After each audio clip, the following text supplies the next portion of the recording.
I know I'm waiting for my audience to come on, and I promised you guys that I would do some shows about AI. My lighting is not good here. Oh, nope, it's better like that. See what else I can do to enhance my visual. Oh, look, here's a little button. Retouch.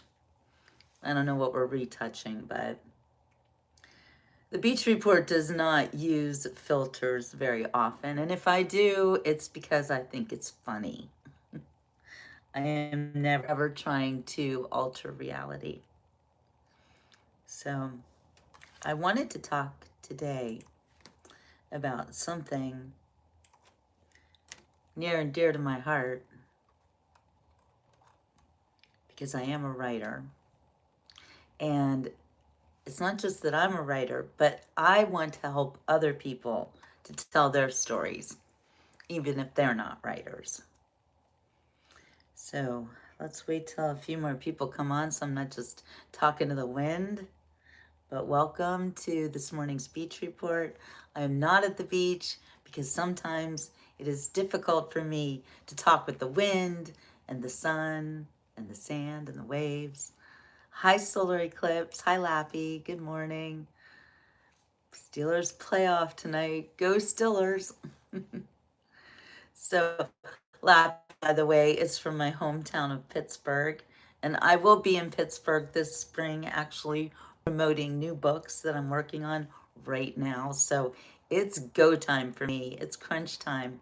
But it's also very important that I keep doing these shows because it helps me also to talk to you about what I'm doing. And maybe you have a great story and you want to work with me. So, and maybe you have a great story and you want to do it by yourself, and I can help you do that too. I never want to be indispensable. I want everyone to be able to take care of themselves. It's funny as an editor, as a publisher, people, writers, or people who want to be writers, they often get very overwhelmed by the process. Writing a book, it is an overwhelming thing to do. And they will say things to me like, I can't write. I don't know how to do this. You can do it for me. I cannot do it for you. I cannot tell your story. You have to tell your own story. And everything starts with you. I can help you. I can get you started. I can give you, tips and tricks along the way. I can hold your hand, but I cannot do the work for you. And yeah, a lot of people think, well, I can just tell you my story and then you can write it. And I can do that. But here's the problem. That's a really big job. And it's very expensive to hire someone to be a ghostwriter. Most people don't have that kind of money. And the problem with me is that I hate to think that anybody is held back because of money because I kind of don't believe in it. It sounds weird. Jill doesn't believe in money. I just don't. I don't know. It's I have a very weird relationship with money. And I guess sometimes I feel that I don't value myself enough for the skills that I have as a writer, as a journalist, as an editor, as a publisher. I am pretty much, I am a one-stop shop.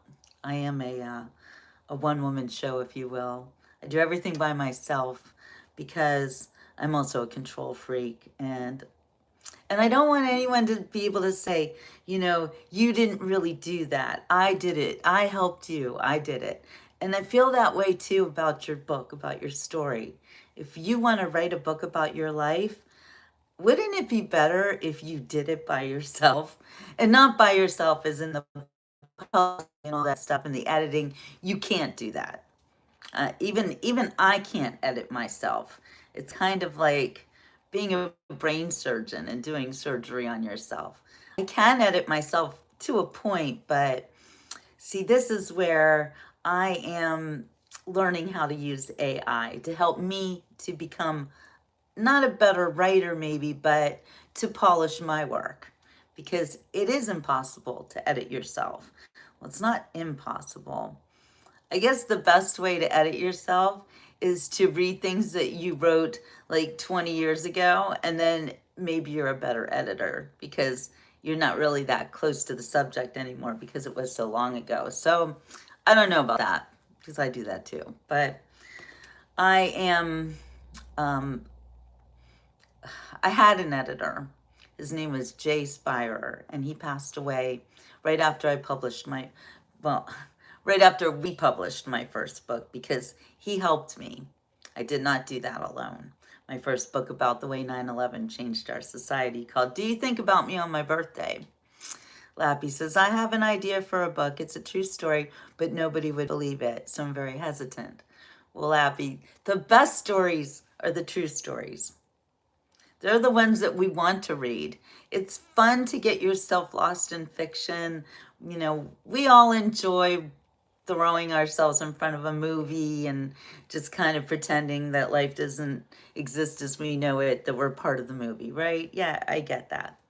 But really, I think especially these days, people appreciate reality. People appreciate not reality, authenticity. That's what we want, authenticity. We want to know things that are real. We want to relate to real experiences.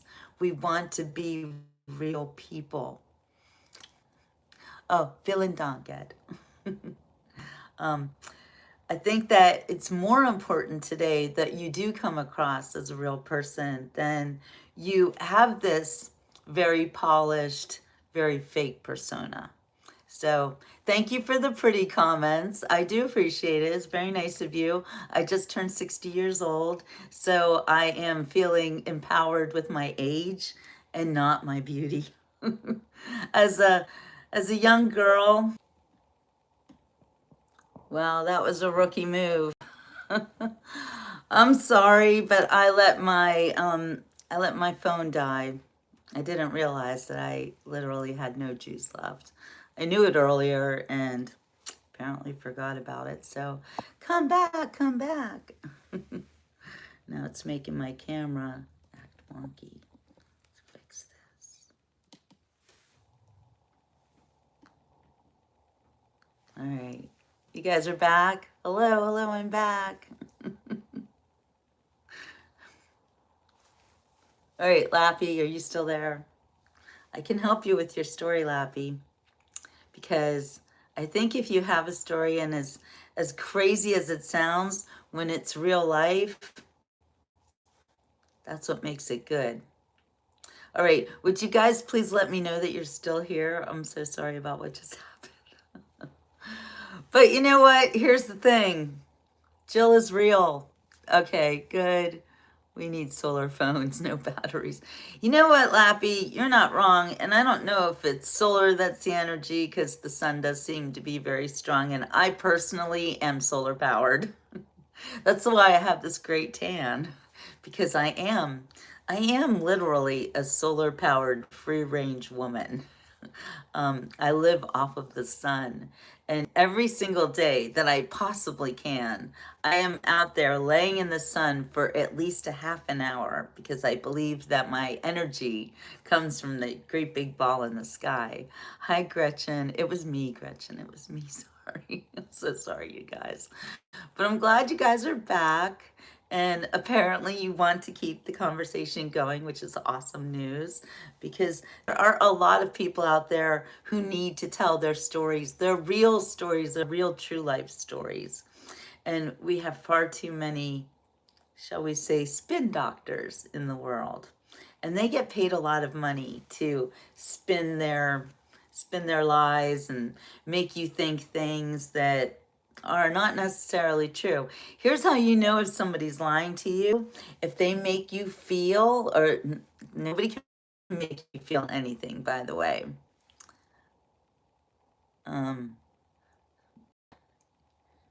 Greg, I'm not going to put your comment there because you want something about a solar panel for a sex machine, but all right, well, I'll show it, whatever, because I just told you what it is. But okay, well, you know, whatever floats your boat. I understand humans' needs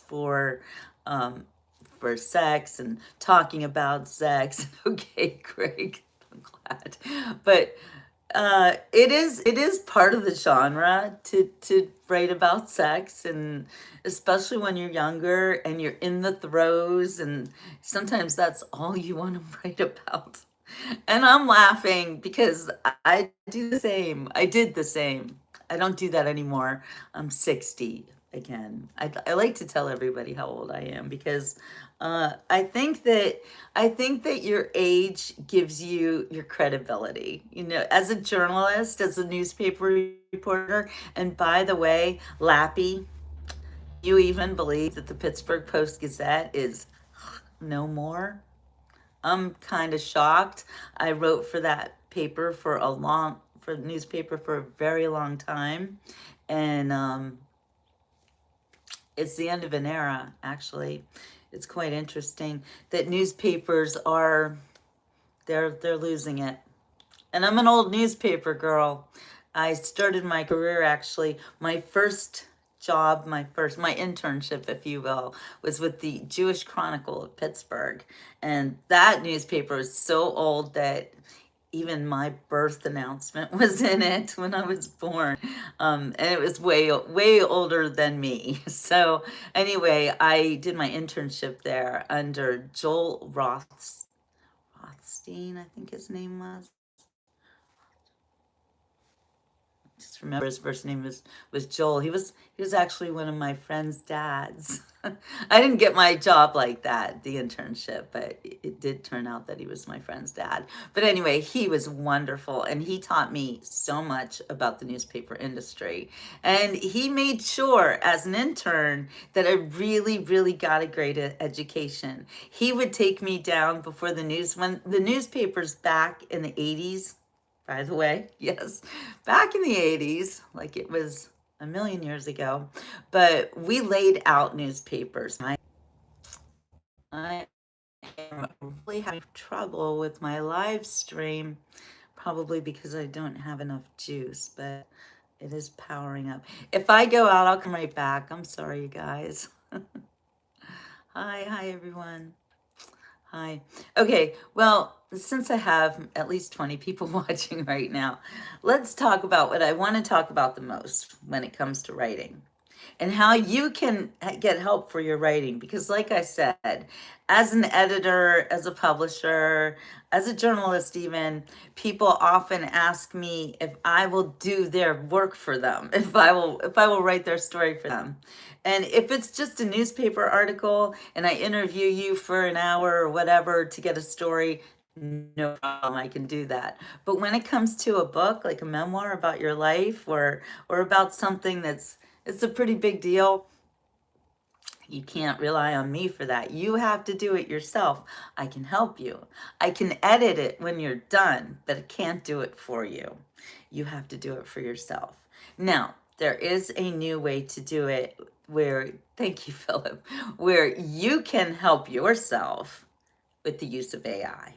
And I've just discovered this myself because, of course, we are all discovering how to use AI.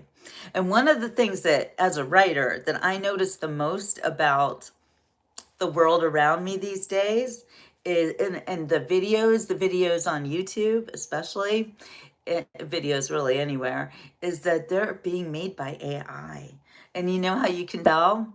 Because you hear it. It's so obvious. Every writer has a voice. That's a fact. Just like when you why don't you leave super if you don't like it? Because I'm not here to try to please anybody who doesn't like me.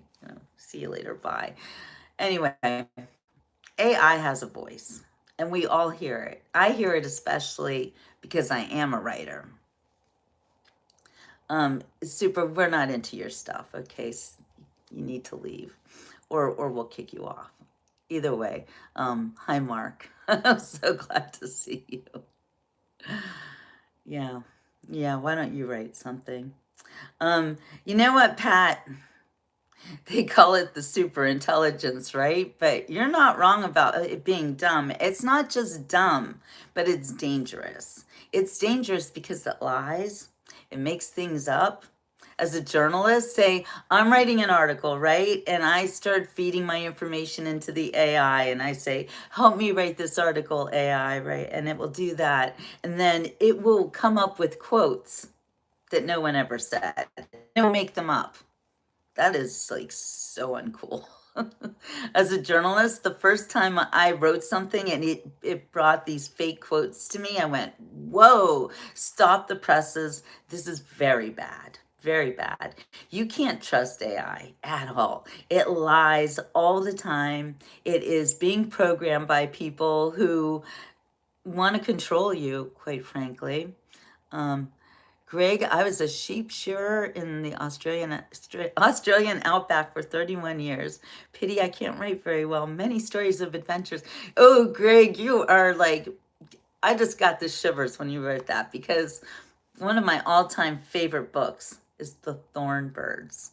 Do you know what The Thornbirds was? It was written by a woman named Colleen McCullough. I'm gonna cry. Like, I get really emotional about books and writing because I'm a writer and it means everything to me. But the books about the Australian outback and sheep shearers, wow.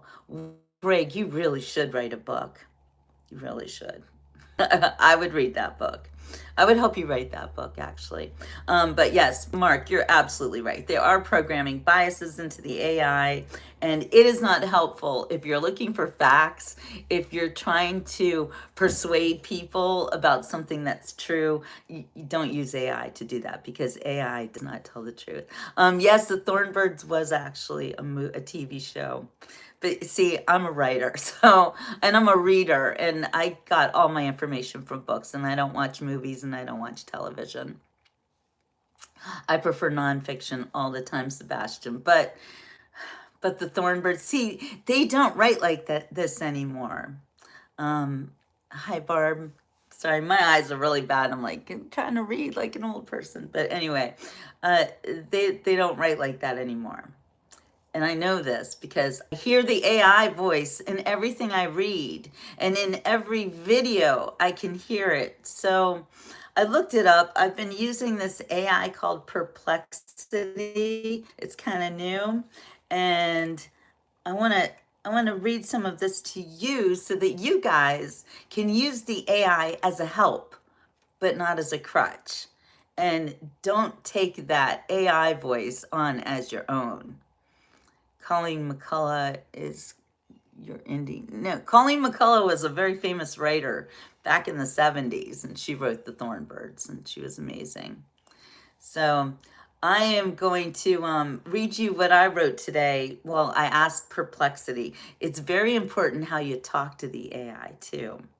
Barbara, I'm going to help you to understand it. And I'm going to help you to understand how to use it in your life as a help instead of as something that is going to be a crutch or a brain rot. Do you know what brain rot is? I just learned about brain rot about a year ago from a little girl, a little 10-year-old girl, my friend's granddaughter. She's like, Miss Jill, have you ever heard of Italian brain rot? I'm like, what are you talking about, girlfriend? And it is these videos that come up on TikTok or even Facebook and YouTube where they have no intellectual stimulation whatsoever. In fact, the Italian brain rot, they call it Italian because it sounds like Italian, but it's gibberish. So we've got, yeah, you've heard of brain rot. So it's where people are watching videos that are literally meant to rot your brain. Have no redeeming qualities. You're not going to learn anything. You're not even going to be entertained because it means nothing. Like there's one, for instance, called Skibbity Toilet, and it is from the toilet. Yes, it's all pure brain rot on TikTok. You're right about that. Sometimes there are interesting news bits on TikTok. I just got a TikTok account for the very first time. I haven't even used it yet because I'm I say that and TikTok notification comes up, which I'm going to have to kill those notifications because they're coming up all the time and I'm getting kind of annoyed with it. But I want to figure out maybe a way that I could use TikTok to help people become better writers, to help, my business. I don't know. And I know that I might be, as they say, pissing in the wind these days with all this AI stuff to help people to become good writers and to write books, because who's reading books anymore? Well, I'll tell you who's reading books. People like me, maybe people like you. And probably the people who are coming on here calling me grandma, you don't read books anymore because you were raised in a whole different world than I was. I don't know anything about Trump pardoning Israeli spies. I don't know anything, so I can't talk about that. All I know is that President Trump is the one person helping the whole world right now. So if you don't like him, you're not going to like this show, and you're not going to like me because I'm a huge Trump supporter. I like watching about organizing and cleaning because I need to minimize my stuff. I like that too, and Jesus loves you too. I have not tried you mean e-readers, the glasses. Yes, I could use them soon, but not yet. So I hate it when people, especially in the past, would call me grandma. Yeah, I'm grandma, but I think grandma is the greatest thing a person can be, and I can't wait to be a grandma. And it is something I've been waiting for pretty much my whole life. So I'm not technically a grandma yet because my grandchild has not been born yet, but pretty soon, pretty soon. And then when you call me grandma, then it'll be a real thing. So I don't understand why people come on my show and try to say nasty things to me. I'm not being nasty to you, and I really don't deserve that kind of treatment. But if you don't like President Trump, maybe that's why you feel like it's okay to be nasty to me. And then you're telling us all who you are. Anyway, let's get back to talking about the AI and how you can use it as a writing prompt for yourself without giving it your voice. Got more people on. We're talking about the way that voices are heard in writing and also in videos. And a lot of times too, you'll hear these videos with an announcer type of a voice, like the guy that like sells stuff on commercials. I hope you don't think I was being nasty to you because I thought you said something about grandma just before I got here. I'm a grandpa and I love it. No, I don't think that. I never take offense to being called a grandma. I wish I want to be a grandma. I think grandmas are the best. And I was raised by well, I wasn't raised by my grandma, but my grandma in my life was one of the most important people. And thank you for getting the nasty people off. Thank you to my mods. Is that Big Lawn taking care of me? Thank you. I appreciate it. Because there are a lot of nasty people out there. But guess what? They don't bother me at all. And it's actually my New Year's resolution to let the trolls do what you want, because I'm on my show and you tell us all it's no reflection on me. It's really somebody who wants attention, and it's negative attention. So, you're just telling us who you are. Give your life to Lord Jesus Christ while you still have the chance. I think everybody should follow that advice. That is wonderful advice, Simp. I agree. I agree. My grandma died when I was like 10. I'm so sorry. My grandma died and I was much older, but it still hurts me every single day. I can barely think about my grandma without being very sad.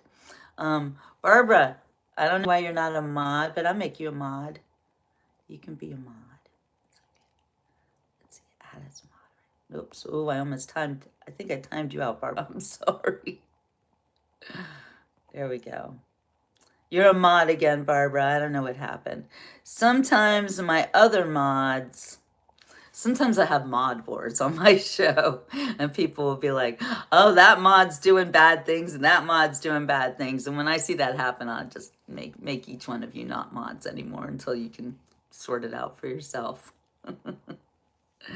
Have you ever said maybe it's my fault this time? I think everybody has to take accountability for themselves, and I think that whenever something happens in your life that isn't good, you should always look to yourself and see, could this be something I've done? Because wherever you go, there you are. So you're always going to be with yourself. My grandma died when I was 30. How old was I? I was in my late 40s when my grandma died, and I was so lucky because she was 94 years old. And a virtual hug for you there, Ed. Hug, hug. Oh, Barbara, you're the previous spam. Well, that's why you don't have the why you weren't a mod. But of course, you have to be a mod now because I love you very much. Yeah, I am sitting here commenting on my phone, but it was not the same live. Well, travel, we're live right now, so you're good. Um, yeah, I always admit when something is my fault too. And sometimes you don't know if something's your fault, but I think that some people always look to themselves to be at fault, which isn't always true. And some people never do. So you try to be in the middle of that. Good morning, Robert, Vancouver, Canada. I feel sorry for you people in Canada. You guys are having a rough time of it, aren't you? And it's cold up there too. Hey, yes. Hi, guys. Hello, everybody. Welcome to today's beach report, where we are not at the beach, because I wanted to talk to you guys about writing. And I want to be a writing coach. You know, I'm a publisher now, so that does make me kind of a writing coach. Greg says, I enjoyed the no phone, no internet, no news, sometimes no electricity, just mischief. Oh, mischief, just mischief we would get into. And you know what? That would make an amazing book, Greg. So if you're not a writer and you want to be a writer and you are not using computers or anything, just write it down anyway. You can talk it into a tape recorder. You can just write down little notes. There's a lot of ways to write a book, even when you're not a writer. And you do need a professional writer for help, absolutely, because writing is a very specific, very skilled thing and spelling, well, they have spell check for that these days.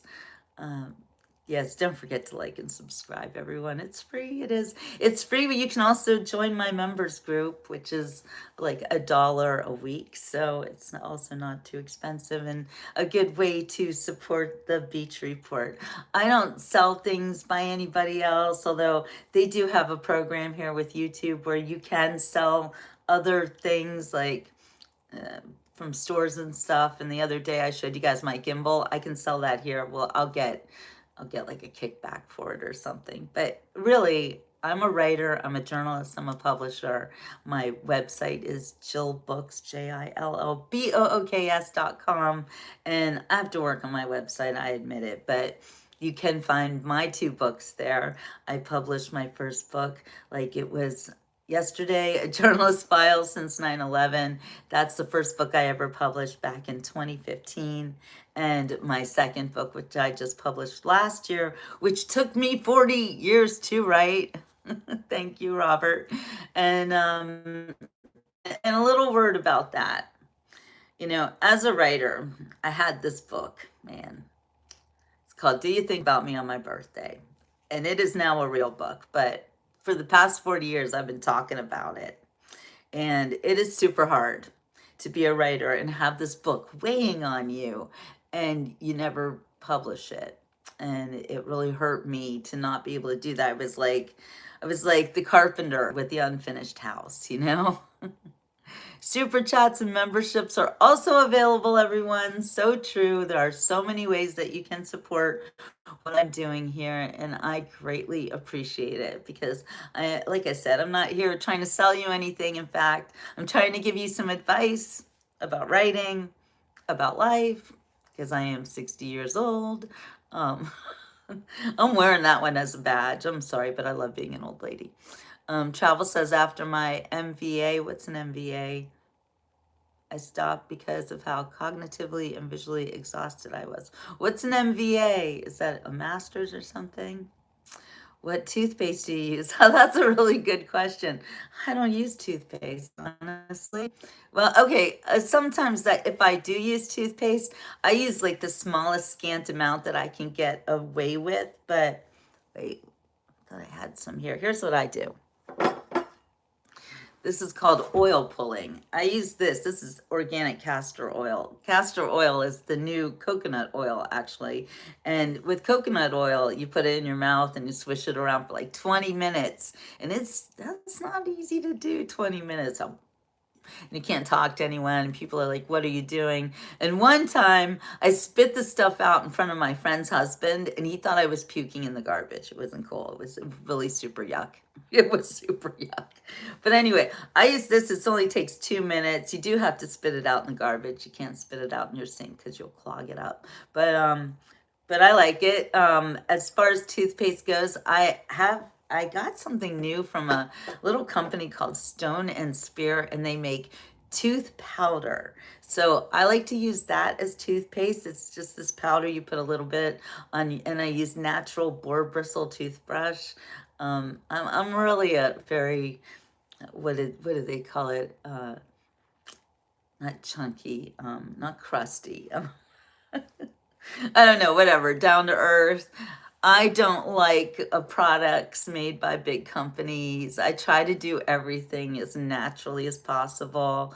I like to use, what else? Oh, as far as your teeth too, get those, the metal tooth scraper things, like they use at the dentist.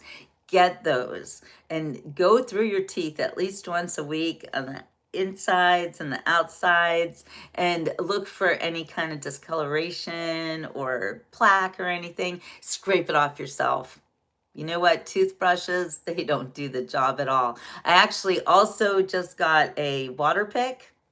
That's great. It massages your gums, and it's really good for you too. And I do have a lot of problems with my teeth, actually. I know they look great. They have always looked great. I've always been known for my teeth. They're just naturally big and white, and it is what it is, even though I am a crazy coffee and tea drinker. And you know what, Travel? I hate the dentist even more than you do, because I feel like today's American dentists, they call it, what is it? Drill and fill and bill. And it's way too expensive to go to the dentist. And when you have problems, they like literally want to, yeah, no, these are not veneers. You want me to prove that they're not veneers? Because they can, because look, I'm missing one. Do you think I would buy veneers with one missing? Nobody would do that. No, these are real teeth. Uh, uh, ah, ah. So I can prove that they're real. You cannot prove that they're veneers, because they are not veneers. Anyway, yeah, I drink a lot of coffee, I drink a lot of tea, but these chompers, they do me good. They've been wonderful. And but I do have a problem that I am a tooth grinder. I grind my teeth at night, and it's so bad. That's why I lost that tooth. That's why I lost this tooth. That's why I lost this tooth, because of my tooth grinding problem. And if you are young, please take my advice. If you are a tooth grinder yourself, please, whatever you do for the love of all that is good, get yourself a tooth guard to sleep with at night, so that you don't lose your teeth like I did. I've lost 3 teeth now, and it is very, grind. No, I'm not on Grinder. Isn't that some kind of dating app? And by the way, all of you talking about the way that I look, okay, I think, first of all, very superficial, but I'm not here looking for a man. I am married. My husband has passed away, but I'm still married to him, and I still love him, and I don't want anybody to take his place, and I don't want to date. I don't want anything to do, especially with the comments on here from men. They often make me feel like this is the reason I don't date. Yeah. Yes, you can get a tooth guard from the drugstore. I got mine from the dentist, and it cost $500. But yeah, I just wanted to make sure that I do not have this. I'm not a cheater, Patrick, and I never would be a cheat, and I would not cheat on my husband. And I know that they say till death do us part, but that is not true. any widow or widower on here right now who loved their husband as much as I love mine will know that death does not change your relationship. You are still married. And and all the rude people in the world will not get you to think any differently. No, of course it's not cheating when your husband has died. But exactly. Thank you to my mods for again rescuing me from. I really appreciate that. That's right, travel. There's no separation. I only got to be with my husband for 5 years. We dated for like three, maybe, wait, how many years? We started dating in 2018. Got married in 2021, 2022, no, 2021. And he died 11 months after we got married. Yeah, he was only 58 years old. I know. He had cancer. But yeah, so not interested in any more men.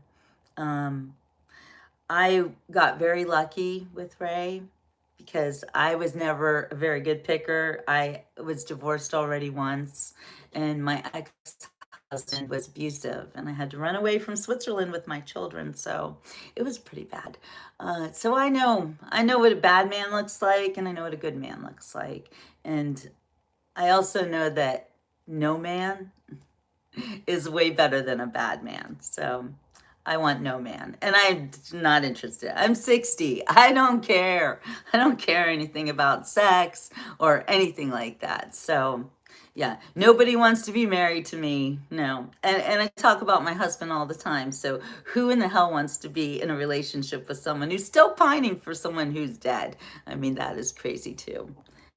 So this has taken a weird turn. Your kindness and beauty on the inside had to pop out and beautify your outside. Oh, thank you, Gretchen. I don't know. It's a thing, but all I need is God. Honestly, all I need is Jesus. And now I feel like I got to share my little testimony with you because I was raised Jewish, and in 2018, like right after I met Ray, actually, I discovered that Jesus Christ was more to me than just a person I was told had nothing to do with my life as a Jew. And I was hearing about Jesus all the time. I was reading books about Jesus. I was reading Revelations and stuff like that. And to my followers, I have been doing this show since 2015. Oh, thank you, Jim. I'm so glad to see you. Thank you for that. I have been doing this show for a long time, but I really started to resonate with Jesus and who he is and how he can change your life. And so one day in 2018, I called up my friend Trish, who has been kind of like a spiritual advisor to me. And I said, hey, Trish, I'm ready to accept Jesus into my life. Will you please take me to the ocean and baptize me? And she did, right in front of all my followers too. And it was a really amazing day. So yeah, so Jesus is my guy. I'm married to the Lord, and he's the only man that I want, and he treats me really well, and he loves me so much. So that's my boyfriend. My boyfriend is Jesus. That's it. That's how it works. Okay, let's talk a little bit about what I get. I know I get thrown off task a lot because this is a live show, and I do want to speak with you guys. I don't want to just speak at you. I want to speak with you, and I want to help you guys to understand how to write your own story. So, do you not believe in women being spiritual? And I've been baptized a couple of times since then, so I'm pretty sure I'm covered. It's all good. Thank you for looking out for me. Jesus is your Lord, not your husband. Don't respect him. I never said Jesus was my husband. I said, my husband is in heaven, and he is my husband, and he will always be my husband. So you must have misunderstood me there. Jesus is my Lord and Savior, and he's also my very best friend. So but he's not my husband. But he's my guy. He's my guy. He's the man that I love along with my husband and along with God. So I have everybody in my corner here. And all the guys, yeah, the trolls, they do gum up the works, but at the same time too, we don't know, are they all really trolls, or maybe some are real people who need help, or maybe they're paid to come on and disrupt my show, because that's a real thing too. So I don't know. It's a crazy world out there, and I'm not here trying to make friends with everybody. I'm just here actually trying to do my level of service that God has put upon my heart. And I do this show because you all want it. And maybe some of you are like, I hate this show. This is horrible. This woman's crazy. And when you say that, it just shows us all who you are. It's not about me at all. My sister-in-law is a minister's wife, no disrespect meant, but it says clear as day in the New Testament that a woman cannot lead in the church. They can help, but they can't lead. Okay, well, that's fine. You think whatever you want to think. I'm not here to change your mind. But I was baptized by a man too, if that makes you feel better, because I have been baptized like three times now, because I love it. And I always do feel like, yes, it's spiritual warfare right now. Thank you. And I will take all the love and light I can. So sometimes, you know what, the whole world is a church. Yeah, I don't believe in going to church, actually. So you're wrong about this isn't a church. You know what's a church? Your body, your temple. You are the church. People saying women can't speak on godly matters are just ignorant. I agree. I agree. Yes, Gretchen, church is wherever you want it to be. And I think that is another problem, is people thinking that there are all these rules. And I hear you guys talk all the rules, but isn't that why God sent his only son, to liberate us from the rule makers? I'm pretty sure that's what is going on. A church is a gathering of two or more true believers. So I would say that this is absolutely a church right now. We're in church, the church of the world. You are beautiful and your faith is beautiful. Keep doing the Lord's work. Stay positive and encouraging. I love it. Yeah, Jesus said, I didn't come to destroy the law, but to fulfill it. Okay, is that real? Did he really say that? I don't know. I'm not sure he said it like that. No. I don't believe it anyway. I believe that Jesus was sent to this earth to liberate us from the people who wanted to tamp us down. Well, you show me where he said that, okay? Give me that. Give me that that Bible passage. Or a lone woman praying on the beach, listening to the waves. Yes. Okay, so we have someone on right now who wants to really argue with me, and that's fine. You can argue. You can argue with everybody. Argue with yourself. I don't care. I'm not here to argue with anybody. I'm just here to tell you my own testimony, how I feel about things, and if you don't like it, bye-bye. You can leave. Big Lon's like, you're done. Oh, I love you, Big Lon. You always taking good care of me.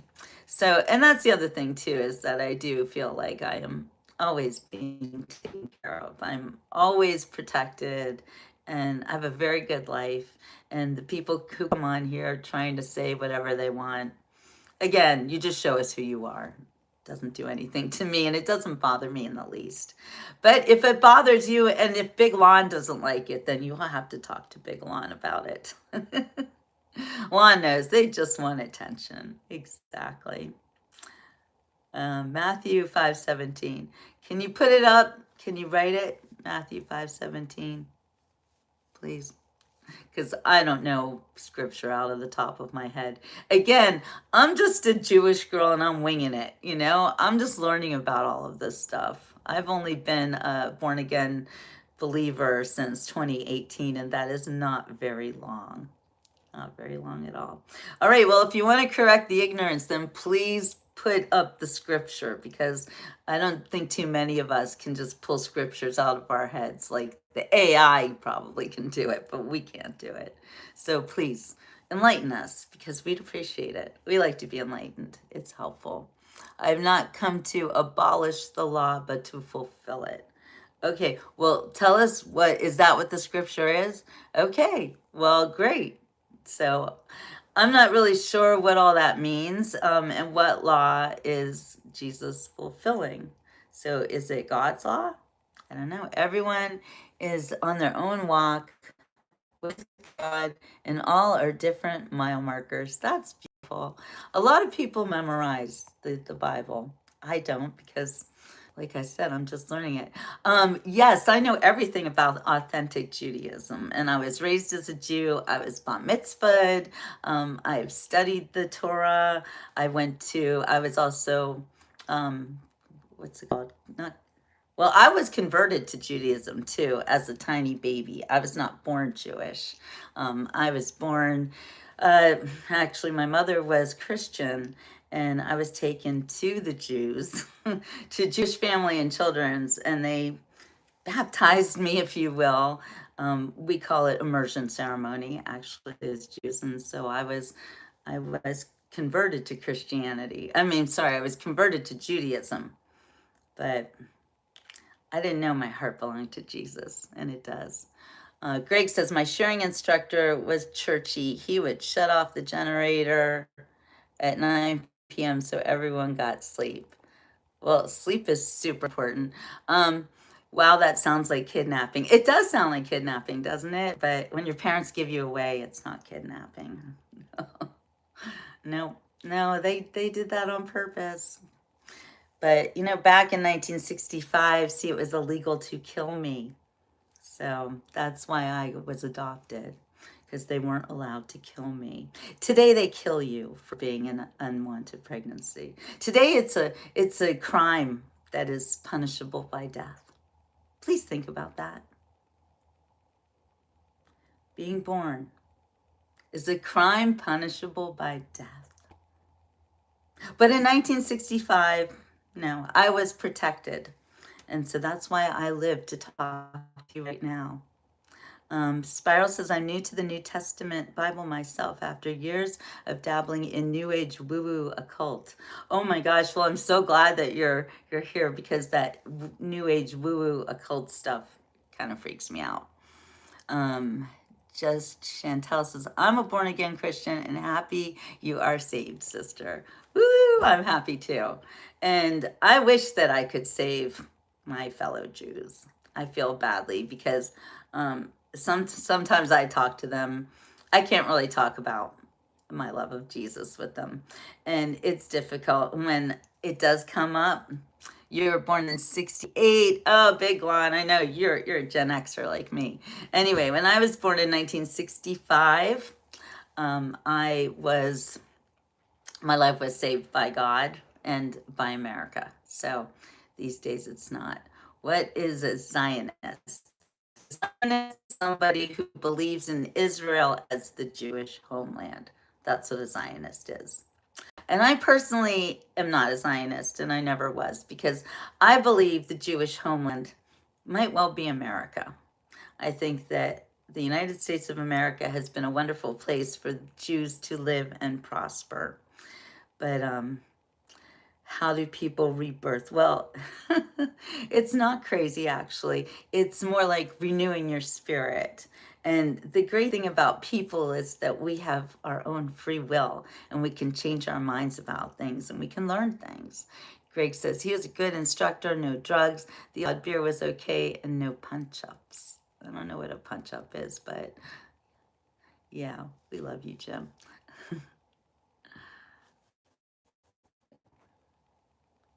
You can be a psychic medium and still be connected to Christ consciousness.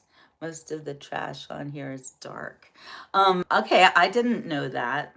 I didn't know that you can be connected to Christ consciousness, but I've heard something like that. Let him who is without sin among you be the first to throw a stone at her. That's John 8:7. Yeah, from the New Testament. This is a good one, too. Thank you. God promises the land of Israel to Abraham and the covenant between them. Parts of Genesis. Yes, it is in Genesis. The Bible is a very, very interesting book. And while I am super knowledgeable about the first 5 books of Moses, when it comes to the New Testament, that is a lot. And I'm learning about it, reading it, and I'm getting into it. But let's go back and talk about writing very quickly, since I'm trying to keep myself to this topic that I wanted to talk to you guys about, because I am a professional writer, punch-ups, boxing without gloves. Oh, thank you, Greg. As a professional writer, I want to help everybody to also tell their stories, because again, I'm noticing everywhere I look, this AI voice, everything I hear, it's an AI voice. It's not authentic anymore. Everybody's kind of even running their own voices through the AI. And when you do that, then the AI comes back out to you. Hi, John. I wish my teeth were perfect. They used to be perfect. Not so much anymore, but it's okay. The cookbook. Would you love to write a cookbook? Because cookbooks are super important, by the way. And you mean the color of my skin? Yeah, I work on that actually. I do a sun bath every single day for like at least half an hour in the Florida sun, and this is where I get all my energy from. I was converted to Orthodox Judaism. I actually was. So I know that for a fact. Not that it matters. Not that it matters. I was just a little baby. I couldn't make up my mind. But when I did make up my mind, oh, everyone sees it, John. Seriously. I really don't go anywhere without people saying to me, you have the most amazing tan. That's a real thing. So just what type of writer are you? Well, I am technically a journalist, but I've written 2 books, so I'm an author as well. I don't like to write fiction. I'm not a fiction writer. I am a journalist. You know, travel, that's so true. The sun is more than just amazing for us, it's necessary. Vitamin D is a real thing. And we need to synthesize vitamin D from the sun. And the man-made stuff, it's important too, because I know people up north maybe can't get to the sun so much. But I actually was just doing a little research on what they call contrails or chemtrails. And did you know that those chemtrails are coming?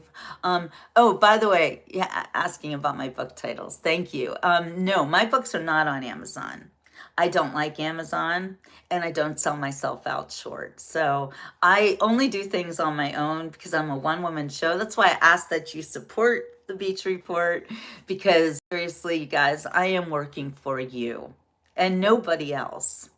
Nobody else. This is not propaganda here. I don't have anybody whispering in my ear, hey, Jill, tell them this. Hey, Jill, tell them that. Except for maybe God. I do have God whispering in my ear constantly.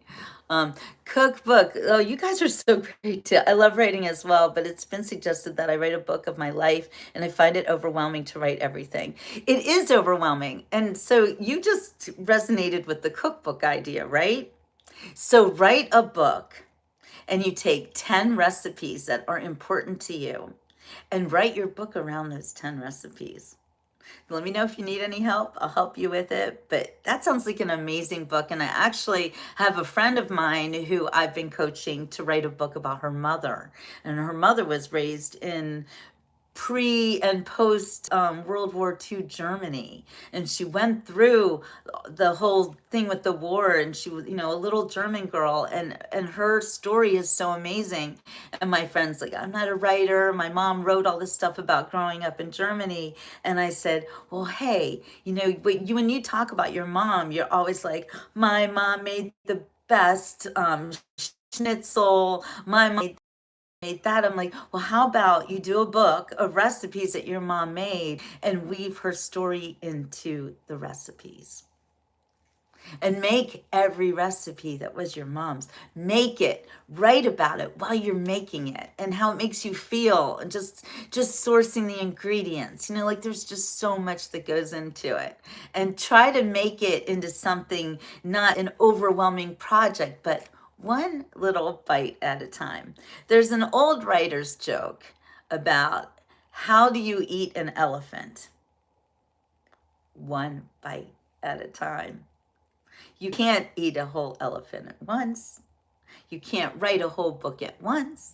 You have to do it one bite at a time. So I hope that that really helps. And I hope that you do start writing, because another way to write a book is to write a book. Just write it. You have to do something. You can't just keep talking about it. You can't just keep dreaming about it. You can't, think it's going to happen on its own, because it's not. So great minds are thinking alike, right, Chantel? Yeah, you're in the right place. That's how you know you're with your people, when you're thinking things and I'm saying them. And this happens all the time. Actually, travel, we don't call it scripting or free flow writing. Well, at least here's what I call it: composting. It's garbage. You've got to throw the garbage onto the paper and then you clean it up. I also think about it like an unmade bed. So or cleaning your room, okay? Your room is a mess, your bed's not made, everything's all over the place. That's your life, right? It's all over the place. It's, you've got a hat over there when you used to ride horses, and you've got a scarf over there when you used to, I don't know, sing in a club or whatever. You have all these memories, right? So you have the unmade bed. You have to start making the bed, and you start maybe with the sheets, put the foundation on, and that means you're starting with the beginning. And when you start writing a story that comes from one place, it's not, you can't start it from everywhere. You have to start it from one place. I always talk about it like this: it's either mundane or it's explosive. It's either a turning point or it's an everyday thing. Thank you for the gifts. Thank you. You guys, I really appreciate that, because I'm giving you gifts too. Whatever your surrounding is an example of your headspace. And they say that, Scott, I know. If your room is super messy, it's because you've got a cluttered mind. And that's so true. And sometimes the best way to start writing is to go around your room or whatever is cluttered and start cleaning it up. And you'll start cleaning it up in your own mind too. I write it as if it's a visual story. I want others to see my story through my eyes. Yes, that's how I write too. It's more of a cinematic writing. I guess usually my best work, especially, is poetry. It usually comes out near perfect. Poetry is hard. Donna, messy room over here. I know, I hear you. But when you clean up the room, it also helps you clean up your thoughts. And you might come across something that you haven't thought about for a while. I mean, as a writer, I'm always coming across things like, I wrote that 20 years ago. Wow, I was brilliant. That's how I look at all of my professional writing. Honestly, I know it sounds a little woo-woo, but seriously, I do look at my stuff and I'm like, did I really write that? Am I really a good writer? I better be a good writer, or else what have I been doing with my life? But yeah, it's 1 a.m. here. I'm hitting the bed. Okay, good night, Greg. I'm glad that you came out, and I hope that I have helped you to tell your story, because, and you should actually try to get a copy of The Thornbirds by Colleen McCullough, because you'll love that book. I don't know. I love that book. I want to read it right now. That's what I do in scripting. It's very inspired. Yes, everything about writing is inspired.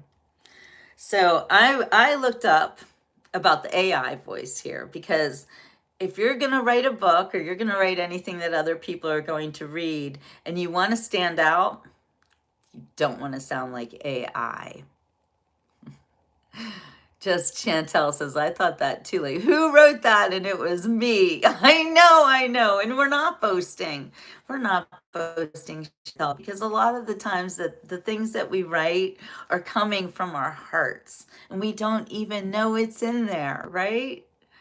Good vibes. Have a good day. All right, Scott. I'm glad you came out this morning. Good to see you.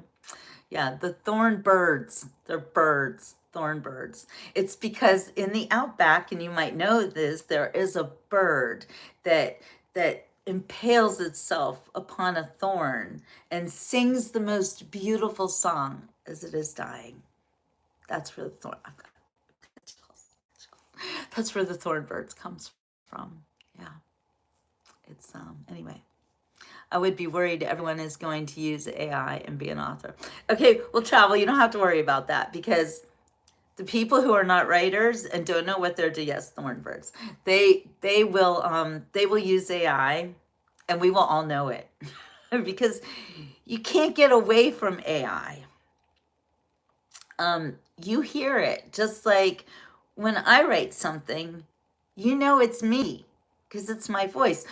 For instance, when Barry Manilow sings, okay, you know it's him because you hear his voice. You can hear somebody who sounds just like a singer, but they're copying a voice. And that's what writing is. It's a voice. It's your voice.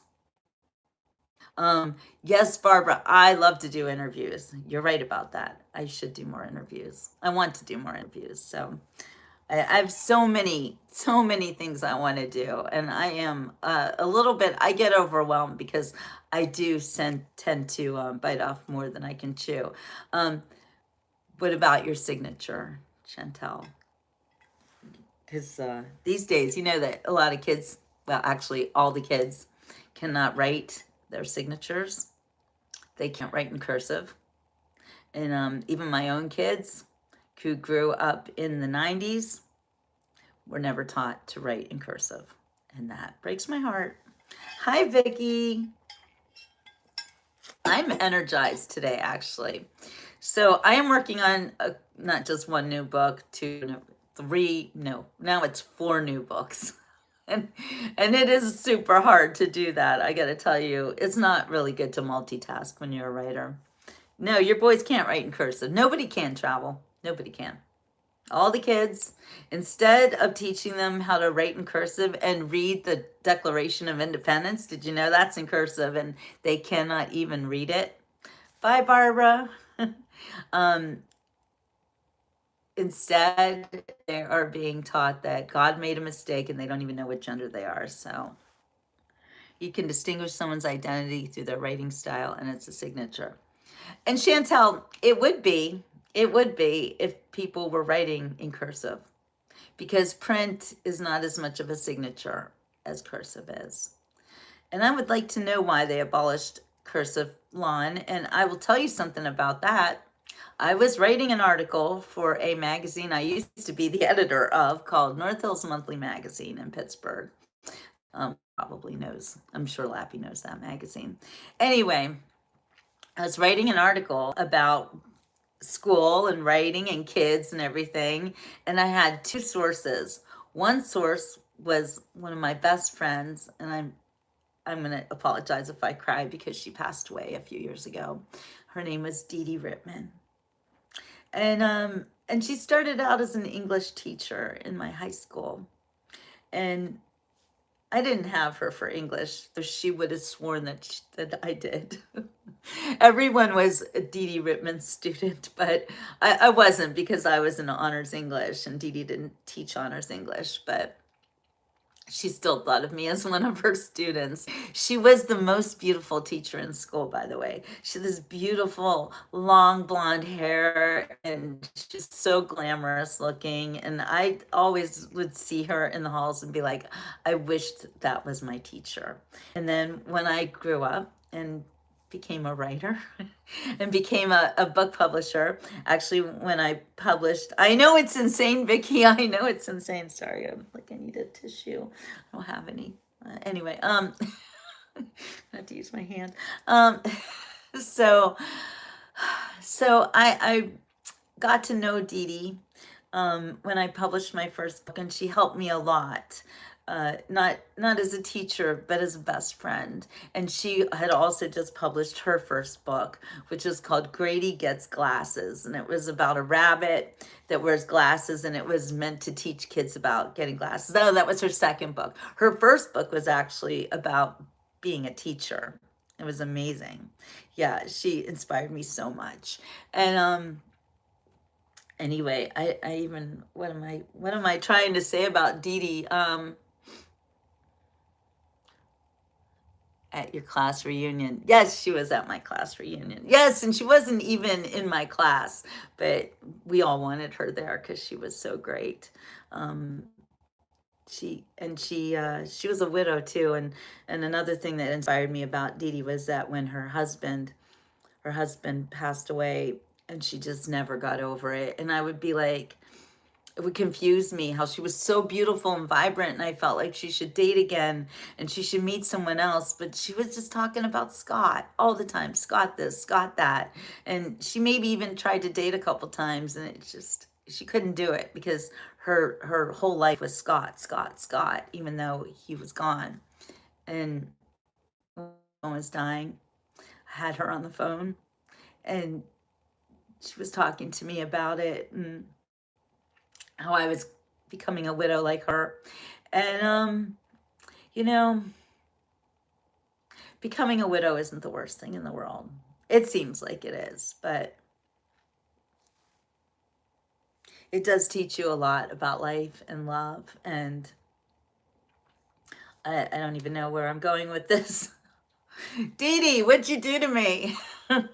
Anyway, rest in peace, dear Dee Dee. She was so amazing. So, hi, Charlene. Yeah, you guys, please like and subscribe. I'm like, oh, cursive writing. Thank you. Thank you. Okay, so anyway, I'm writing this article, and Dee Dee is one of my sources because she was a teacher. And Dee Dee's the one that told me that when kids go to take the SATs, because she would administer the SATs every year, she said they couldn't write in cursive anymore. And she would have to help them and do something about, like they couldn't sign their SAT forms. So anyway, that was part of the story. And then the other source I had was actually a school district, a teacher from a school district. And she told me also, thank you for the gift, I appreciate it. She told me also about, okay, Vicki, I'll see you later, sweetheart, love you. She told me also about how the kids weren't learning cursive anymore and that it was a problem. And so I'm writing this story, and I've got two great sources, a former teacher and a real-time teacher who I did not go through the school district to get this source. She was recommended to me by somebody else. I wrote the article, and the editor then sent my article to the school district that I had written about a teacher from there, and they went ballistic. And they were like, you can't print this. This is terrible. This looks so bad for us. It does. It looks bad. It just does. But it was true. And I actually lost that writing outlet because I pushed back and I would not agree to change any part of my story. And yeah, the school district won and I lost. And I no longer wrote for that publication, even though I used to be its executive editor, but whatever, water under the bridge. She doesn't work there anymore either, so there's that. They did stop teaching cursive writing here in New Jersey. Yes, they stopped it. My kids graduated, my daughter graduated in 2012, and they had stopped it long before then. So I think they stopped cursive writing in like 2006 or something like that. 5, maybe? No, earlier.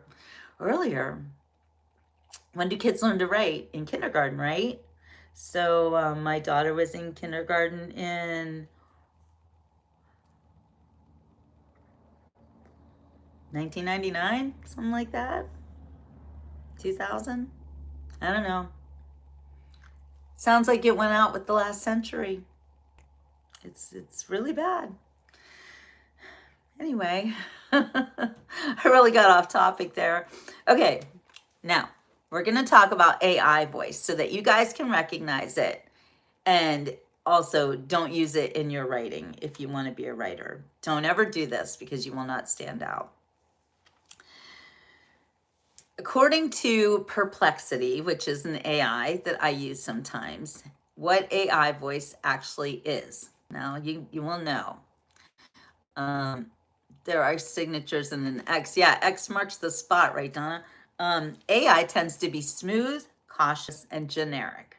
Predictable phrasing, even sentence lengths, lots of qualifiers, and very few sharp edges or quirks. That is according to Grammarly, apparently. My older two children are in their 30s and learned, but I have 16-year-old twins, and they weren't taught cursive. My kids are in their 30s, and well, my son will be 30 this year. Yes. Yes. What? How do I have 30-year-old children? That's blowing my mind. Hey, 420. My grandson is 3 and daughter is really leaning towards homeschooling. Yes, please tell her to do that. Please. Is so much more important now than ever before that people do homeschool their kids. And homeschooling is it's not a weird, crazy thing to do anymore. And tell your daughter too that when she homeschools, she will be propped up by, there are a lot of organizations that will help her. I totally agree. And there are also a lot of moms maybe in her neighborhood who will be homeschooling too. And you get together and you get a whole group of kids. Now, as a journalist, I've done a lot of stories about kids. I used to, you mean the Steelers game? No, I don't do sports. I know I was raised in Pittsburgh, and I'm supposed to love the Steelers, and I guess I do, but I don't know anything about sports, and I don't really like sports, so sorry, sports fans. Anyway.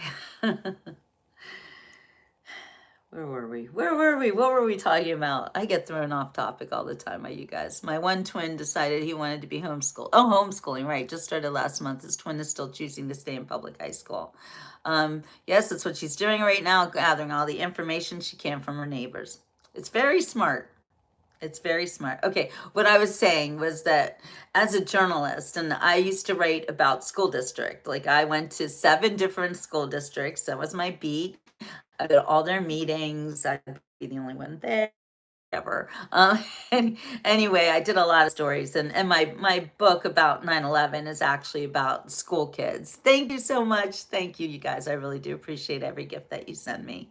It means a lot. Anyway, thank you, Mika. I write, my book is about the way kids reacted to 9/11. So I love to write about children and for children. And of all the stories I've ever written, my stories about homeschool kids were the most impactful. And the homeschool kids are always the smartest kids. They just are. They know more than the other kids. They are light years ahead of the other kids. Their teachers care about them a lot more. You can see that. They are learning more. They go on a lot more field trips. They get to do a lot more things because their parents care. Yes, yes, there's so much regarding school, and educating children is probably the most important thing any of us can do. And they are the next generation. They are the ones who will be taking care of us when we're too old to take care of ourselves. So, teach your children well, the Father's hell. Oh, I've got the wrong. Yeah, we're living in hell. Anyway, absolutely smoke the weed. Do it. If you want to smoke the weed, smoke the weed. Apparently, it might make you feel better. But don't do anything else. Don't do the cocaine. Don't do the fentanyl. Anything else. Just smoke the weed. Don't drink the alcohol either. Smoke the weed. Living my best atheist life. Oh, okay. Okay. You can be an atheist if you want. Um, I guess that's your free will, right? I believe in a creator, and but you have your own thoughts, and that's fine. That's what it's all about, right? Okay, some more details about the AI voice so you guys can recognize it and know when it's being used on you. It often avoids concrete lived details on abstractions and cliches. For instance, here's a cliche. In today's fast-paced world, that's a cliche, or ever-changing landscape, things like that are cliches.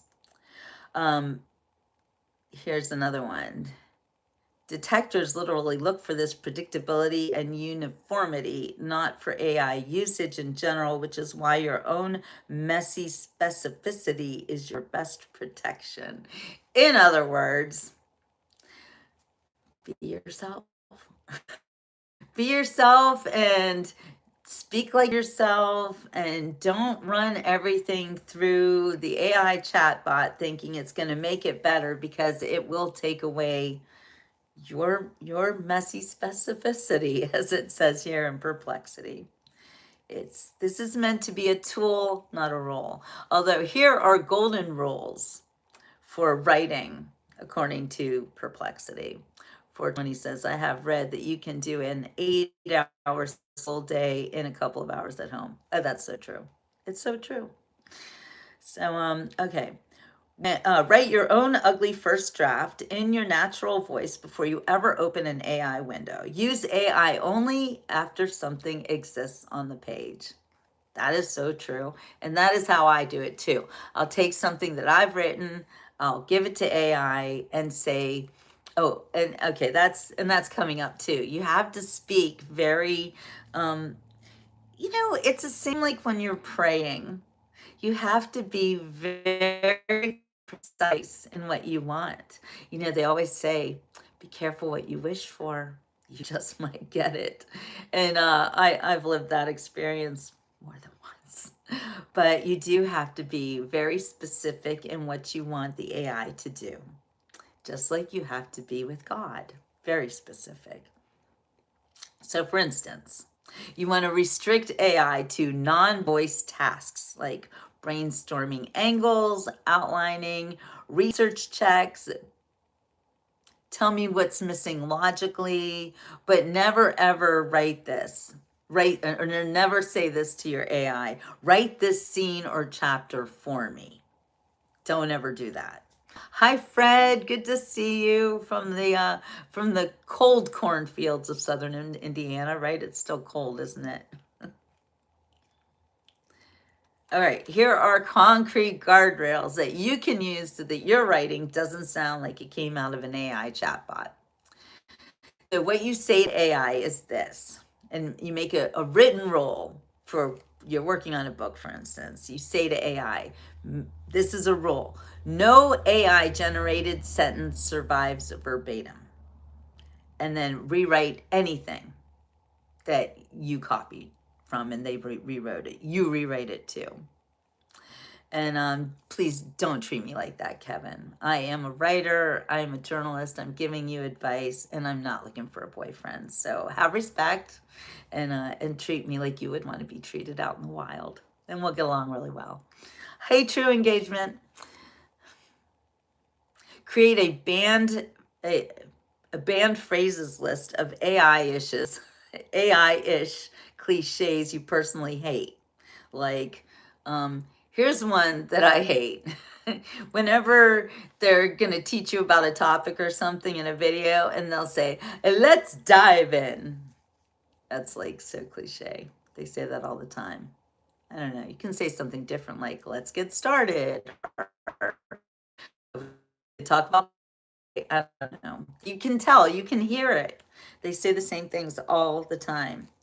Lots of cliches coming out of AI. And search your manuscript for every revision pass that the AI makes and make sure that you approve of it. Here is how to deepen your own voice when you write using AI. Regularly free write, just Yeah, let's get this party started. That's a good one, Don. I love that. Um, write about the book's themes in your own raw, unedited language. This kind of honest practice is what strengthens your voice over time. Read pages aloud and listen for where you disappear. And this is really great advice, actually, where it sounds like content instead of a confession or a conviction or conversation. Those are the spots that you're going to want to rewrite from your gut. Anchor scenes and details only you would notice. Specific beaches, smells, sounds, rhythms of speech from your community, and show, don't tell. And that's the writer mantra. Show, don't tell. Don't use generic language. Use language that you really would use. Sometimes that's swearing. And I think these days they don't care anymore about swearing. I don't know. Let's see what else. Well, so that's the the advice coming out of perplexity. My advice as a writer is, again, write it. The only way to be a writer is to write. You're never going to become a writer just talking about it. And if you do need help, I can help you. If you have any questions right now, here's your big chance. It's free. I'm not charging you anything. Although if you do want to work with me, I do writing coaching, and I can help you. I can inspire you, if nothing else. People say that I am a life-changing experience, and I know that is true. I've changed a lot of people's lives. Just even by this show. It's kind of amazing. I don't do it alone, though. I have help. All right, you guys, if you don't have any questions, then I am going to get back to work because I have a lot of work. Like I said, I'm working on several books at once, which is never a good idea. Don't work on a bunch of things at once, by the way. I should not be saying that. If you work on something, work on it diligently. Focus one thing at a time. Hi, Heather. So I'm about to get my day started and writing lots of things. What's your channel about? You're just coming on now. So I'm a journalist. I'm an author, and this is the beach report. But we're on the beach right now. Just saying, we are usually on the beach. Thank you, True Engagement. You're welcome, Gretchen. Yes, we will try to get a sunset in tonight if we can. I'm kind of going between both coasts this week. I've got a lot going on here. I'm on the West Coast today. I might be on the East Coast later today. I'm not really sure because I'm always going back and forth wherever I am needed. So God just sends me different places. I'm so glad you're here, Chantel. And please do like and subscribe. And if I can get enough of you to do that today, I will hit 14,000 subscribers. And that is pretty exciting. So, hi, Victoria. Good to see you. And you know what, Sula? I am one of the last honest journalists. Yes, you're right, because a lot are now told what to write rather than facts. And that's why your girl doesn't make any money. I am such an honest journalist that I am a starving artist, if you will, but I'm not starving. Although I do fast a lot, because fasting, by the way, is free. When you don't have to spend any money on food, you save it for other things like internet charges and gas, but it doesn't matter. I'm not getting paid to say anything. Thank you, Chantel. I really appreciate that. I do this show out of the goodness of my heart and because you guys want it. I've been doing this show for 10 years. The Beach Report has been making friends and influencing people for a long time. Thank you so much for the like and the subscribe. tribes, and you will learn a lot here because I'm 60, so I have lots of wisdom to share with you. But more importantly, as a journalist, you will not hear anything out of my mouth that doesn't come out of my own heart, my head, and God. I am not being paid to spread propaganda. I'm not being paid anything at all. So, thank you, Sula. I really appreciate that. That's very nice. But you know what? Age is how you feel inside. And I feel that my joy of life is just why you think I'm younger than I am. And there's Jasmine. Jasmine, I've been on for like 80 minutes. And you're usually the first. Now you're like one of the last. All right, girl. Well, you're going to have to watch the replay. And there's good stuff on here. And Jasmine, if anybody should write a book, my friend, I think you should think about it. Because for those of you who don't know, we got Jasmine on here. She is only 14 years old, but she has a lot of life experience that most of us don't even get. I am not a Democrat. I am an independent. No, I'm not an independent. I'm actually a registered Republican, but I'm conservative. I am MAGA all the way. MAGA all the way. All right, Jasmine, go get your little brother. You guys are the best family. But think about writing about your life, Jasmine, and do it right now when you're young. You know, I've been keeping a journal since I was 10 years old. And you're never going to be sorry that you wrote those things down. You're never going to say, I wish I hadn't done that. You will always be very happy that you did it. So try that. I do not date. No, I'm 60. Not interested. Not looking for a man. No dating here. So sorry. Anyway, I'm not on here looking for anything other than friendship and to help you guys become better writers and maybe better people. Hi, Danish. Just the ones who come on and say nasty things. You need to be better people. Do better. All right, you guys. Well, I have been yapping away for more than 80 minutes now. So Threshold is also a Gen Xer. Jasmine says I write random stories about a guy called Michael. Well, that's interesting. Well, keep writing. Always keep writing. It keeps your brain working. Even if you think you're not a good writer, here's the other great thing about writing and pretty much anything. If you keep doing it, you will get better because practice makes perfect. I'm a poet too, actually. I have written some poetry. Would you guys like to hear a poem that I wrote before I go? Because I've really been thinking about this poem lately, and I haven't done anything with it. And sometimes I feel like it's some of my best work. So, oh, Aldi doesn't want to hear any poems. I handwrite and I type. I think that handwriting actually is better for your brain. And it's a skill that we do all need to keep up with, handwriting. It is very good for you. I'm going to look for this file if I can find it. This poem is called Fights in the Forest. Thank you, Sula.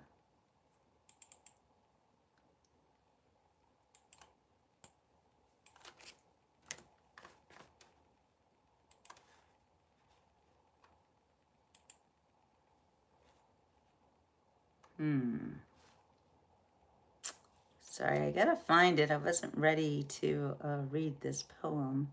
Let me see if I can find it really quickly. Then, okay, you guys do want to hear a poem. All right. Let me look. Hold on.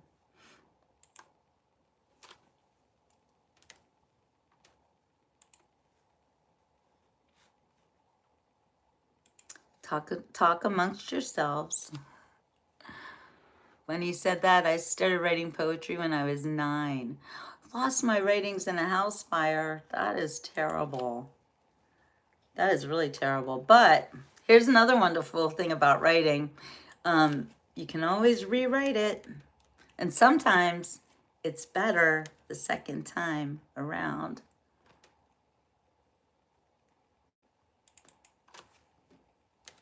forest. I just saw this the other day. There it is. Fights in the forest. Okay. Okay, I'm a little nervous. I've never read my poetry out loud to anyone. Okay, so I wrote this like, I'm thinking like 30 years ago when I lived in Switzerland. All right. Fights in the forest. Trees torn, roots exposed, bark stripped bare, corpses lying everywhere. Locked in a fierce but silent struggle, clinging to leaning comrades only to be pulled down by them. No longer tethered in the soft, squishy moor of Mother Earth, some just pass out with a sigh and a heave. They've gone down gracefully, heavily, breaking branches and dragging down others along the way. Grappling with the wind, they lose joints, twigs, and branches, littering the forest floor. Who will clean this mess up? Their carcasses rot in the leaf-covered goo, oblivious to the fact that they could have built a house or two. Trail walker beware, danger lurks from limb to limb. They fall on just a whim. Tops of trees sway in the breeze. Which one will fall today? Too old and heavy, too thin and light. For it's such a random fight. Lying in a pool of mud, roots ripped from the ground, mutely grasp for the sky. Most stand tall, they never seem to move, but littered all around their trunks is absolute proof of the invisible battle that topples down the hillside, jagged and bent, peeling and diseased, standing naked, one dead tree. Feeding the forest with its destruction, grasping in snake-like support, time moves slowly until all at once, disaster shrieks and tussles, squeals and whistles. One tree has its limbs wrapped around another, falling, open sockets gape where branches once grew. Trees torn, roots exposed, bark stripped bare, corpses lying everywhere. That's it. Thank you, Paul. Thank you. Thank you, guys. I know it's kind of a wild poem, and I got the inspiration from it because I used to hike all the time. When I lived in Switzerland, it was all about hiking. And so this was me hiking and looking at the trees and wanted to write about them. So I did. Oh, thank you, guys. Thank you. Thank you. I'm glad that you liked it. And I could see that. Thank you, Gretchen. Wow. Wow. Fights in the Forest just got its first debut. That's kind of cool. Maybe I should publish it. I don't know. What do you guys think? Is it really that good? I wrote a poem. My mom put it in the Chicago newspaper in the 60s. Yeah, hiking trails. It's a hiker poem. Tearing others down a bit like life. Yes, so true. Oh my gosh, is this Bob Weir's birthday or the anniversary of his death? I don't know. I love Bobby. That's beautiful. I love it. Definitely share your poetry with this world. Thank you, Chantel. Thank you. Your poem is really good. Oh, you guys are so nice. I was like nervous. Thank you. Thank you. It's not that bad, is it? It's not that bad. Maybe I'll do something with it. Okay. Well, you guys made me feel pretty good about that today. So maybe I'll read some more stuff to you because I'm a writer. All right, you guys, I have to get back to work. I am feeling super inspired lately. They are like corpses when they are lying horizontal roots out. Yeah. It's true. You guys really saw that, didn't you? That's cool. That's very cool. All right. Yeah, like a Dali painting. It is like a Dali painting. Yes, it is. Yes, it is. Isn't it amazing how words can evoke these scenes in your mind? Just words that I just read. And you guys are seeing all this stuff in your heads. Pretty amazing, right? All right, well that really made my day. And I feel like I can go work now. I'm gonna lay out a book right now. I feel almost like, you know how people on like crazy drugs like cocaine and fentanyl and stuff, and they feel like they could just do anything. Oh, I could do everything. I feel like that, but it's no drugs. I know. Why do we feel embarrassed reacting to our own words? I don't know. I'm not embarrassed though. I was nervous, not embarrassed, because seriously, that's an old poem. I worked on that for many, many years, and I think it's done. All you want to do on cocaine is cocaine, and all you want to do on fentanyl is go to sleep. Okay, well then I guess I'm wrong, because I wouldn't know about either of those things. I did try cocaine back in the 80s, and only once or twice. And then somebody said to me that if you take cocaine and your heart skips a beat, which your heart does sometimes, you'll die immediately. And I was like, wow, not worth it. So so I never did it again. And you're watching this, don't be dumb. Don't take drugs. No drugs. And don't drink alcohol either. Keep it pure.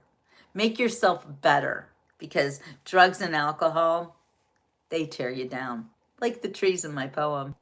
Yes, be encouraged. Thank you. All right, you guys be encouraged too. I will see you on the next Beach Report. We've had a good morning together, haven't we? This is a long show. All right, well, I hope it helps you. And again, if you would please check out my website, jillbooks.com. Maybe consider buying a book from me. And I also write books for other people. And I have a new book debuting by a new author named Sathi Damar. And I will be reading some of that book to you too soon. It's going to be going up on my website really soon. It debuts on January 28th with a big book party. So stay tuned for that. I'm super stoked. She is my first, she's not my first author that I've worked with. I've also worked with Joshua Daniel Hayes, which is another book I will be working on today. Josh's second book, the sequel to Still Standing, which is on my website right now, and is a really impactful book about child abuse. And his second book is going to be even more amazing than his first book. So he's begging me to get started on it. So I'm going to get started on it. And again, if you guys have any books that you're working on or that you want to write, I can probably help you. And I'm not going to charge you a lot of money to do that, because I don't like money. And I apparently don't even work for money. So I do need you guys to donate to the Beach Report and help me out and buy the books, because I write the books. If I write it, you will read it, right? And I sell books. That's what I do. Just stuff coming from me, nobody else. No products to sell you here. Just writing. Just books. All right, you guys. Yes, we are now friends, Chantel. And if you are a subscriber on the Beach Report, you should know that, well, I have a lot of followers that I've had for the past 10 years, and I get to know every single one of you. So as long as you let me, as long as you make yourself successful, and I will get to know you, and we will all be friends, because this show is a family show. Y'all are my family, and we're all here for each other. And I also encourage you to make friends with the other people in the chat too, because many of them are really amazing people. All right, you guys, I hope you have a wonderful rest of your day, and I will try to get in a beautiful sunset at the beach for you, if at all possible, because I need it too. You know, the sun is my jam, and sunsets are the best. All right, you guys. I will talk to you later on the Beach Report. And if you want to look at some former shows, you know, I've been doing this for a very long time. Check it out, binge watch my channel, and you'll have a good time. I'm like a cat. I've had like 9 lives. There's no other show like the Beach Report anywhere in the universe. Just saying. It's a fact. All right, you guys. Have a wonderful rest of your day. And we'll see you on the next Beach Report. Last night's Beach Report show was great at the beach. Oh, it was, wasn't it?